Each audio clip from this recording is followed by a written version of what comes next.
אהלן חברים, כאן דן מתזונה לחיים, והפעם ביקשתי מסקוט, חבר שלי מאנגליה, שאני מאוד אוהב. ביקשתי ממנו שיכין לנו תבשיל חם, ואני מקווה שתהנו. מי שלא מנוי עדיין אצלנו, שירשם למטה כמנוי, ויוכל לקבל את כל המתכונים בהמשך שאנחנו מכינים לכם. בבקשה סקוט, תורך.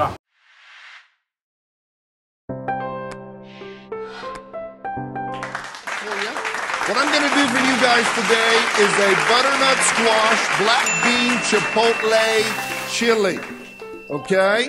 Little vegetarian dish. It's going to come up on the screen. You're going to see the recipe and the ingredients are there for you. All right, so we're going to start off with this one. The first thing we're going to do, and you look on the ingredients there, we're going to need some onions. And I've got a bit of red onion here, and I'm just going to show you the best way to cut an onion with the Saladmaster food processor. So all you want to do is take your knife and cut that onion in half from top to bottom.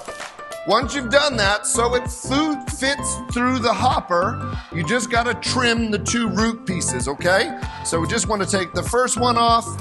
We're going to do it on the second side. That way it's going to fit properly through the hopper. And here you go. Leave the skin on. Open up this, put the skin in there, and watch closely. Not only does this machine on cone number 2 dice your onion, but that's right, if you look out the back, it peels it in one complete operation. Ain't that amazing? Huh? So we're just going to drop the other half of that onion through. Okay, a little bit of red onion, always a little bit of a pain there, but there we go. We got that. So a beautiful bit of red onion. Now the nice part about the red onion, or cutting an onion with the food processor, it happens so fast, you don't have time to cry about it. All right, that's a good joke, obviously. All right, just going to put those onions in there just to form the bottom of the base. Now, the next ingredient we're going to do is we're going to use some butternut squash. And I'm going to use cone number 3 because I'm going to need a coarse cut, okay? Because I want to cut this as my main ingredient. So all I've done with my butternut squash today is I have peeled it completely. Skin is inedible. Get rid of that skin. Peeled it completely. I've deseeded the bottom parts. And now I'm going to go ahead and process this through your machine. Real easy. Place it right there. And this is cone number 3. Okay? Now look at the cut you're going to get. It's like they call it a French fry cut. So it's a coarse cut, which is really perfect for this dish. So look how fast and easy that is. We're going to run the other half of that through. Ain't that easy? So the nice thing about this machine, it's easy to use and it's... That's right. And how do you get one of them for free? It's very simple, folks. All you got to do is become an advertising agent. Help us advertise the product to friends and family, and the company will give you this machine absolutely free. So there you go. That's a whole butternut squash cut up in less than 15 seconds. We're going to throw that in there. Okay, how's that look so far? How's that look, Stanley? That's your base. All right? Now what we want to do is use a little bit of chopped garlic. Now it's very important if you're going to chop garlic, chop it before you knead it, because that releases the anisins in the garlic, which is really good as an antioxidant, all right? Just going to throw a bit of garlic in there. You guys like garlic? Okay, some of you, all right. Got a bit of yellow bell pepper just to give it a bit of color. We're going to put some yellow bell pepper in there.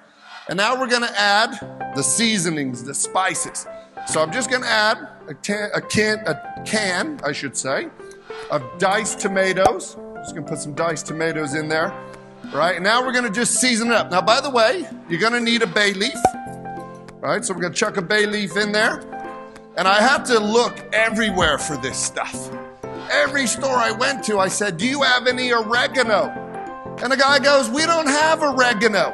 So I looked everywhere, and finally I found some oregano. Evidently, it's kind of the same thing, but it sounds different. So, yeah, we'll just put some oregano in there, right? We're going to put some oregano. I want to put just a little bit of ground cinnamon, just to get a beautiful flavor. So, 1/4 teaspoon of ground cinnamon's going to go in, and cumin. All right, we want to put a whole teaspoon of some cumin, and then I want to put some crushed chilies, just to give it a bit of spice in there. And now my magic ingredient. This is beautiful. This is a chipotle paste. A chipotle is a smoked jalapeno. Really beautiful flavor. Now, how hot should we make it? What do you think? Hot or mild? All I heard was hot. So let's go ahead. We're gonna put 2 of these in there. All right, let's go. One more. Yeah. All right, I'm with it. Okay. One more. No. Now we got some black beans. These are beautiful. A lot of fiber in these. Great for your diet. The only thing we want to do is get rid of the water, that juice that's in there, because we're cooking. We got our own juice. So we're just going to drain that out. Put some black turtles in there. All right. This, by the way, is a recipe for 6 people. So if you're looking for a winter warmer, something to cook really quick for the family, look at that. A little bit of onion, a little bit of butternut squash, put your beans in there, put your chili paste. Now, I know this looks like a beer. I was quite disappointed it's not. But it's chicken stock, so we got a bit of vegetable stock. You know? Okay, put some of that in there. Just gonna put 500 milliliters of a beautiful chicken stock is all you're gonna need, right? Once we got that stock, we are ready to go, okay? Of course, if you wanna make your own stock, a little bit of hot water, chuck one of those in there, and you got the same thing. We're just gonna put that in there, mix up some of those spices. How does that look so far? Oh man, you just wait. This is amazing.